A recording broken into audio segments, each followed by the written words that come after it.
Hello, we are doing Life and Legacy. Our new podcast, Life and Legacy Podcast, with Greg and Ezekiel Woolley, talking about life and legacy issues. And today we're going to talk about diving deep not really so deep, at Blue Heron Bridge down at West Palm. We drove down there early this morning. We got up at what time? I think it was like 4:30. 4:45. No, close enough. 4:45. 4:45. We made it out the door by 5:15. I hope to make it by it was 5. Like 5:20. Yeah, 5:20. We made there about 7:30ish, which was our goal. 7:35. 7:30 was our goal. We made it down there. No, we made it around 7:30. You're just and it was pouring down rain, so we were surprised by that. I didn't really check the weather. I checked the slack time to figure out when slack time, and what slack time is, if you don't know, is it's right after high tide comes in between low tide and high tide. When high tide comes in, that's whenever the water is clearest at Blue Heron Bridge down on West Palm, and it's a nice place to dive, don't you think? Yes, I do. And today was at 8 o'clock. Yeah, it was right at 8 o'clock, and so our goal was to be there 7:30. It was actually 8:30 was high tide, so half hour before and a half hour after is what they say is good. That was an hour good before. For slack time, half hour before, half hour after. But the main goal with all that is to be there at a good time and then be able to get into the water as soon as slack tide starts and be in the water for about an hour, because for us that's about how long our tanks last. But it was pouring down rain, Yeah, pouring down rain whenever we got there. Which, I mean, you don't really care that much if it's raining if you're going to be underwater, but it makes it a little difficult to get set up and get out and get going. And we had a new friend of ours was his first dive after getting certified, so we had him with us this morning, which let Zeke loves to teach, and so I try to be patient, which isn't always my strongest point, because I'm like, let's go, we got to get in the water, we're running out of time, because it seems so short whenever you only have that little It does, window it really of time. does. But for the time we spent down, it was clear for the most part. It got a little bit hairy and a little bit foggy towards the end, but it is what it is. For the guy that was new, he had just figured out new gear and stuff, so he was taking his time. He was very excited to get into the water, but we made it good timing. We had our dive lights to bring some light to our pictures and videos, and with that being said, we got to see some pretty cool fish. Because that's one of the problems with diving early in the morning is the sun isn't up high enough to give you good light. Plus, if you carry a light, you can shine it on. You can get more colors out of the fish than you might normally anyhow. Because whenever they're in the rocks, you can shine the light into the crevices, which helps you to see stuff that you wouldn't see. We tried to go diving the other day, and it just didn't work out for Murphy's Law. Everything that was a real Murphy's did go wrong. On a Saturday, Murphy's Law was the truest it has ever been. And that was 2 days ago. It's actually Labor Day whenever we're making this. We left out really early. We checked, of course, had an idea we were going to go to Blue Springs, and we didn't realize Blue Springs was closed for the season. So we drove all the way up there, made it to the line early. With a new guy too. With a new guy, with a new friend. And then we went from Blue Springs to, it was Alexander Springs, which we were like, okay, they must be open since Blue Springs closed. And it seemed like it was going to be in the middle of nowhere too. So we were like, oh, there shouldn't be anyone there. Because it took us out through Ocala Forest, or through like the dirt roads of Ocala Forest, which and then is back a very, onto the main roads. very pretty forest. Yeah. And then with that being said, from there, we went to Alexander.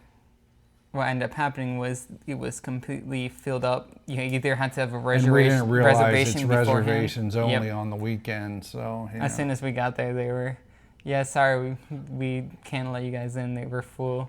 He tried to do his sweet face. Yeah, I was like, come on, won't you? We had such a rough morning, please. But so that didn't work, so she didn't let us in. So then she suggested that we go to Juniper Springs or Salt something or another. I can't remember what the salt was. So, and we had no idea. We didn't even look up to see if you could dive at Juniper Springs. We tried, but it gave varying results. And then we saw videos that people were diving at Juniper, so we had the assumption, oh, we could do it too. but as soon as but we it's got only there. a snorkeling only, and it's only a little pool, so it's not a very There was a small little cavern too. yeah, small little That I was mean a- a small little cave, and not even a cavern if you would have, yeah. If you And fit. plus there were the freshwater eels, and so it was like a eel weekend for us because we found I looked them up afterwards because I didn't know what they were. They were American eels, and apparently they're kind of they have a life that takes them way out into the sea. I can't remember. I wish I could remember the name off the top of my head. But the larvae go way out to sea, and they have a transition point where they come from sea and then swim back up into Juniper Springs is one of the places where they go. All the spring stuff that we've done, I'd never seen a freshwater eel before, and that was the first place. And I don't know how many were there, but we were able to video around a couple of them. They were really cool looking. I thought they were really cool. They kind of look like snakes, ball python snakes, if you ever seen any ball pythons, but with underwater and pretty fast swimmers too. They move fast, and I think the biggest one we saw was 2 feet. Yeah, or so. it was probably 2 foot. And whenever I was videotaping him, he went all the way back over like 3 feet from the swimmer. So I was surprised how close they got. I can imagine that a swimmer taking a step and be like, ah! I don't know. We looked it up. They say non-aggressive, pretty neutral of a creature. Like they usually won't bite unless you're provoking them. Yeah, provoking them, or if you have them on a hook and you're trying to get the hook out of its mouth, you might get bit. Because it's fearful that you're trying to hurt it some more. But with eels being said, we saw 2 very... Yeah, well, let's wait for that a little bit. I mean, and so let's finish out the Saturday story, being we went back to Saturday. So with the Saturday story being said, we had so we're on our 3rd spring now. We decided, okay, we want to still scuba dive at least once today. And so we came up to it was KP Hole? Yeah, KP Hole. KP Hole and that's Rainbow River. Rainbow River, which we've always heard as a wonderful place to do as a drift dive. Yeah. And I didn't really grasp that the drift dive, they take you up and drop you off, but we thought we could just do it. And then we saw Paradise Springs again because we've already spent all the morning, so we're trying to wrap up this yeah, so whole now entire it's like 1 shenanigans. o'clock. We've already rode in the morning and haven't really dove. We've done some snorkeling, but haven't dove, and I still really want to dive because usually when we rent the tanks, we want to make the most of it and try to get 2 dives in for the weekend.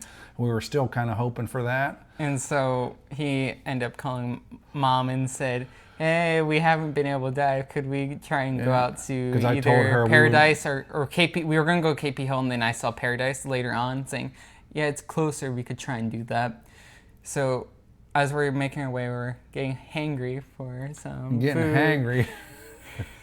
It was getting lunchtime by 1, so We come up to the volcanic pizza that burnt your mouth. Oh, On the top of my mouth. They got it was good bliss- pizza yeah, it was though. good. Really good pizza. It was Bob's. What was the name of the place? Bob's, out in the middle of No, nowhere. yeah, in the middle of nowhere. Because Cala, kinda. actually we had already made our way to Paradise Springs, and Paradise Springs is Not at that point. We were making our way to Paradise. I thought we had already got shot down. Because we ended up getting shot down at Paradise Springs. Yeah, as soon as we got to Paradise. They're 18 only now, so if you're going to Paradise Springs, it's Keep 18 in mind, only. yep. And if you're going to Blue Springs, it's Over closed for the 18 only. season And too. yeah, Blue Springs is closed for the season. They open back up in November, I guess, for the manatees. And then with all that, we went, okay, KP Hole. I saw us drift diving. We didn't think much of it being drift diving, and then as we arrived, They have a shuttle service that stops at like 12 o'clock. yeah, so the we lady weren't able asked to us, use a shuttle do you want to service. use it? Are you trying to do the shuttle service? We're like, no, we And don't so know about shuttle. we should have probably just left, but we ended up paying the entrance fee and then trying to swim upstream. And by this time, No, I was you already, forgot about the Yeah. fun part of we donned our, so don basically means put on. We donned our wetsuits. And then we had been stopped and talked to someone. and it was like really hot out. It was about 80 or 90, and if you don't know about It was wetsuits, 90, yeah.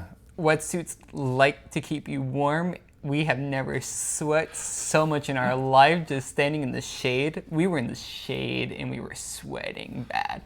So then we grab our equipment. Now we're waddling our way down. I'm getting stuck on a freaking like a. Oh, don't cross, because we went the wrong way and we ended up having to cross I don't cross. a barricade line, and he got all tangled up in the barricade line, and so And we're both dying of heat. We're and trying when to make you're our way. carrying your tank on your back, it just makes We weren't even carrying on our back. We were just lifting up and that's true. running Yeah, it. yeah. And then he goes in the water. He's like, "Oh, sweet relief." And then I'm trying to waddle my way to the proper area. And then I finally make it into the water. I just lay there for a good minute or two because it felt so nice being in nice cold spring water after sweating and running your way towards But then, water. the water looks calm, and we thought we'd be able to swim upstream, but the current was too strong to let you swim upstream. So in our best efforts of swimming for about 10 minutes, we looked back over and we made it maybe 10 feet. This one's like, I'm going to die. We do And then this the lady anymore. come along and said, "Did you see any alligators yet?" Yeah, I seen 2 yesterday. Some sort of lady, she was on a little paddle thing, making her way up the river, making us look bad, but that's fine. And then she said, "Have you seen any alligators?" We were like, okay. I seen 2 yesterday. That kind of... And we were right over by the weeds, so... That was my first thought was, oh, what happens if we accidentally step on one? Because now we're trying to walk instead of swim because, It was easier to push off the ground, but it's all weedy. But anyhow, so the dive bug never got quenched that day, so we made the decision to go ahead and take the whole family down to Blue Heron this morning, and we did have a really good day. We should connect some of those pictures to this if we're going to load this up as our first #1 podcast. Yes, we will. We have some wonderful pictures of all sorts of sea life and videos of sea life.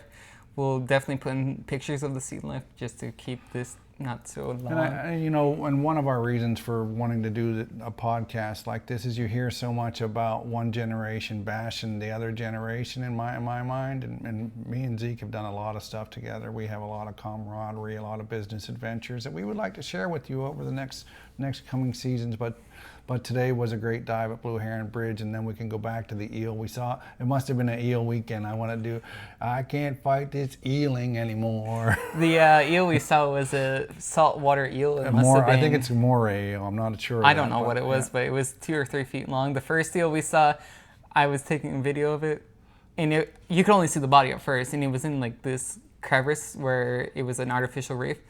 And so what ended up happening was, as I'm taking video, he pokes his head out, scares the crap out of me because I'm like, oh. And he does like, oh. Not that time. The second one did that one. But he kind of stared at me like, what are you doing? I said, I'll swim and this way. And you can see on the camera that he actually backs up with the camera, yeah. Because my first reaction was, oh, he's going to try and bite. But so Blue Heron Bridge has lots of artificial reefs if you haven't never got the chance to snorkel there, and that's very popular for... the best part is all the artificial reefs are at least 5 or 10 feet down. It's not hard to get down to see them. And you could see it whether snorkeling or you could see it whether you're diving. So and then it goes from you can almost see the next structure from the last structure when the water is really clear, so you can swim from structure to structure to structure and spend an hour or an hour and a half, maybe 2 hours going from structure to structure. And then as we're trying to end this off, because our other buddy was running out of air, we were trying to wrap everything up, we decided to do one final dive, and that's when we saw the last and final eel.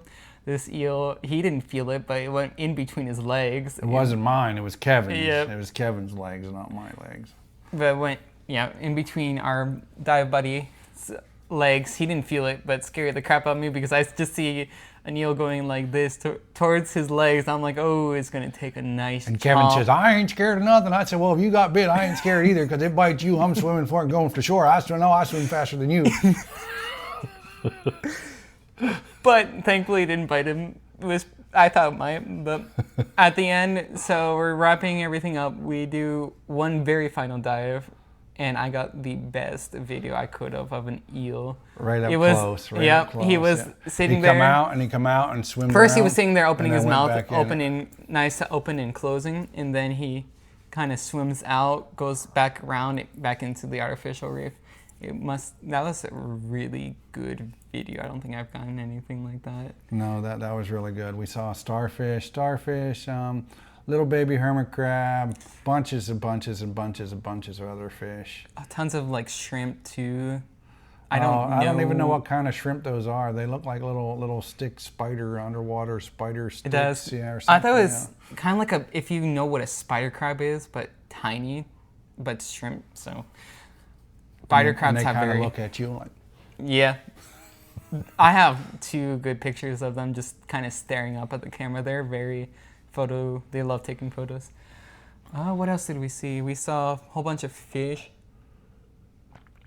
Yeah, that's about it. Oh, and of course, I have a reputation, so to speak, for going out of bounds, and I wasn't even trying to go out of bounds today. We swam out of bounds, and because what got me is if I see trash, I'll pick up trash, and I got out my bag and I found a can, and then I seen another can, and then I had already pointed this out. I'm like, there's a stick right there that's going up and down. You're supposed to be this way. Meanwhile, me on the trash trail, I got way out of bounds and was halfway into the boat. I have my little horn. I'm like, this way. He's going that way. And then so I'm like, okay, just go up. And then just go up. Kevin must not be able to hear about as well as I can, because Kevin was like. Kevin was following this one instead of following this one. They both were going that way towards the boats. So Jeff would say, I am those words of wisdom. Look after your father, Zeke. That comes to where we were doing a boat dive. So that basically means we're taking a charter boat to somewhere a bit far from the shore, but you can still see shore. And you drop down 60 feet and you just kind of follow the currents as it takes you through these kind of different areas. That was with lemon sharks, but Jeff is our dive master, Ocala Dive Shop, right? Yeah. No, Ocala Dive Center. It's Ocala Dive Center. Dive Center. Wonderful dive instructor. On that day, Great he family, said, yeah, he's an amazing dive instructor. Very patient, very caring, does all sorts of. If you're looking for open water advanced or any other kind of certifications, he does do a variety. I know his open water and advanced are the main ones. I don't know how much more he does past that, but you can always keep in contact with him. And then with that being said, we were doing a boat dive with him and a few of his kind of buddies and stuff. Yeah, some of his students, I believe they were past students and people that are involved with his store in Ocala. A wonderful place to be. He has a wonderful shop. He does do Scuba Pro, which is what we used to. Amazing equipment. We haven't had any problems with it. But with that being said, we were doing the boat dive, and he said, hey, make sure you watch over your dad. I said, isn't it supposed to be the other way around? He said, yeah, it should be, but not in this case. Watch over your dad. I said, okay. And then this one, the same day, almost running out of air on this tank because you're supposed to keep the steel tanks. Those are the heavier, more air kind of tanks that we use sometimes. Don't let them go below 500 or they'll cancel your day. 600 they'll before. They'll cancel your dive. Yeah, they'll cancel your dive for that day. 600 he was on. Pushing the edge, baby, pushing the edge. What people don't know is I had to give him my secondary to breathe off my tank because he was getting. Yeah, and he'll rat you out on everything. Come home and tell mom. I didn't tell mom that one, but he knows it. So anyhow, that's our story of life and legacy for today. We thank you for tuning in, and hopefully you can come visit with us on our next episodes of Greg and Ezekiel Woolley's Life and Legacy. Life and Legacy. Thank you for watching, and if you have any suggestions for topics to talk about, we're going to try and do fun topics for now, and then business topics, creating a legacy, because scuba questions, legacy questions, business. We're going to do like even theme kind of questions like space theme, movie themes, if we know what the movie is. But for right now, it's going to be, again, mostly fun stuff. Self-improvement questions. Yeah, self-improvement. Yeah. Fun stuff to keep it fun, because we're in a world where everything is rough. We want to have some fun, and we want to make it fun for other people to watch. But with that being said, it will be more towards fun stuff for now, and then we'll start doing more of like a 25 serious, 75 fun. We'll figure out those ratios as we continue doing this stuff. Anyway, thanks for tuning in. This was Ezekiel and Greg. Woolley. Father. And son. Legacy and... Life and Legacy. Life and Legacy, my bad. Thank you for tuning in.